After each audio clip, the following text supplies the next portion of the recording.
గుండ్లమాసులు గ్రామం గుండ్లమాసులు పరిధిలో గల కోలెంట్ ల్యాబొరేటరీస్ పరిశ్రమలో అక్రమాలు ముఖ్యంగా ఏంటంటే ఈ కోలెంట్ ల్యాబొరేటరీస్ పరిశ్రమ పర్మిషన్ లేకుండా నక్కవాగు నుంచి విపరీతమైన వాటర్ అక్కడ నుంచి అక్కడ డంప్ చేసుకొని అక్కడ నుంచి ఆల్రెడీ ఒక లైన్ ఉంది. ఆ లైన్ పర్మిషన్ లేకుండా ఆ లైన్ ద్వారా మళ్ళీ కంపెనీలకు వాటర్ తీసుకొచ్చి అది కాకుండా మళ్ళీ ఇంకో కొత్త లైన్కు రాత్రి నైట్లో 11-12 గంటల రాత్రి మళ్ళీ అక్రమంగా 2-3 జేసీబీలు పెట్టి మళ్ళీ కొత్త లైన్ అని కూడా రాత్రి ప్రయత్నం చేశారు. కాబట్టి దాని గ్రామస్తులందరూ గమనించి పోయి గ్రామస్తులందరూ అడ్డుకోవడం జరిగింది కాకుండా మళ్ళీ ఉదయం ఆ లైన్ పర్మిషన్ లేని లైన్ కూడా ఆపాలని వెళ్ళాము.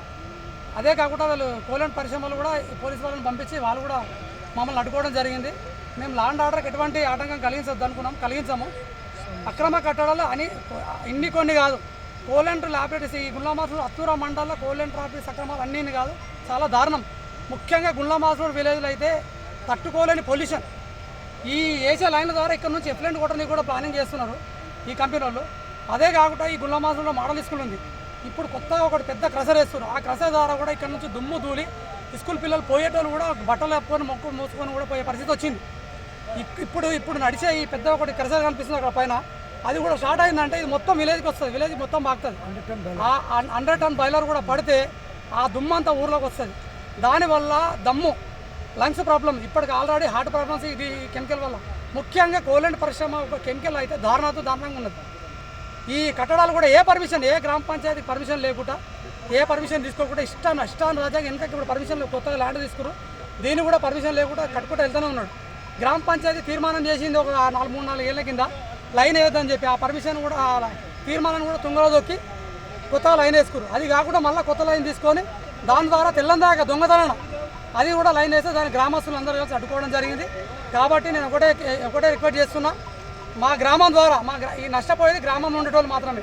ఈ గ్రామం ఈ కంపెనీ వల్ల చాలా నష్టపోతుంది. ఉపాధి పరంగా మాత్రం యువకులకు ఎటువంటి ఉపాధి లేదు. ఏ ఒక్కరికి ఇప్పటి వరకు కూడా ఒక ఉపాధి కల్పించలేడు, అంటే ఒక్కరికి ఎంప్లాయ్మెంట్ లేదు. 20 ఏళ్ల నుంచి చేస్తున్నాడు కూడా ఎంప్లాయ్మెంట్ లేదు. ఇందులో పక్క కంపెనీలో కనీసం ఒక 10 మంది అయ్యారు, కానీ కోలెంట్లో ఎంప్లాయ్మెంట్ లేదు. ఇంకా ఇయ్యాడు స్థానికంగా ఏదైనా బిజినెస్ చేసుకున్నా కూడా బిజినెస్ లేవు. సైకిల్ కార్ నుంచి మొదలు పెడితే ప్రతి ఒక్క బండి వాందే, ప్రతి ఒక్కటి ఏది ఉపాధి లేదు. ఇప్పుడు స్మెల్ వేసుకున్నా మేము, దుమ్ము వచ్చి మాకు ధూళి, మాకు సావుడు బతుకంతా మేమే, అన్నీ మేమే. వీడు కట్టుకుంటూ పోతూనే ఉంటాడు, కానీ ఏ ఉపాధి గుండ్లమాసులోనికి లేదు. ఏమైనా మాట్లాడితే పోలీసు వాళ్ళని పిలవాలి, అడ్డం పెట్టాలి, ఒకటి నేర్చుకున్నాడు. మేము ఒకటే చెప్తున్నాం, ఈ కేసులోకి వెంటనే అక్రమాలకు ఎవరు భయపడలేదు. ఏ రకంగా పోతాం, ముఖ్యంగా ఈ అక్రమాలు ఆపాలి. ఈ కంపెనీ వల్ల మాకు ఉపాధి లేదు, ఉపాధి 100% కలగాలి. యాక్చువల్గా అయితే ఈ కంపెనీ ఉపాధి ఇప్పటివరకు అన్ని కంపెనీలు ఎంతో కొంత చేసినాయి, కానీ కంపెనీ చేస్తలేదు. నేను ఇదే కూడా చెప్తున్నాను, డెవలప్మెంట్ లేదు. ముఖ్యంగా గుండ్లమాసులో ఏ రోడ్డు ఏమి లేదు. కంపెనీ పెద్దగా అవుతుంది, కానీ గుండ్లమాసులో ఉన్న ఎవ్వరిని కూడా ఒక పని ఉపాధి కల్పించలేరు, డెవలప్మెంట్ చేయలేరు, ఏ రోడ్ వేయలేరు. పొల్యూషన్ వస్తుంది, అన్నీ వస్తుంది. కాబట్టి వీళ్ళు కూడా ఏమైనా దౌర్జన్యం చేసి ఇట్లనే చేస్తాం, మేము దేనికైనా ఎదుర్కొని మేము సిద్ధమే. కాబట్టి దీని మీద యాక్షన్ తీసుకోవాలి, ప్రభుత్వం కూడా దీని మీద సీరియస్ తీసుకోవాలి, వీళ్ళ మీద యాక్షన్ తీసుకోవాలని చెప్పి గ్రామస్తుల తరఫున నా యొక్క విజ్ఞప్తి.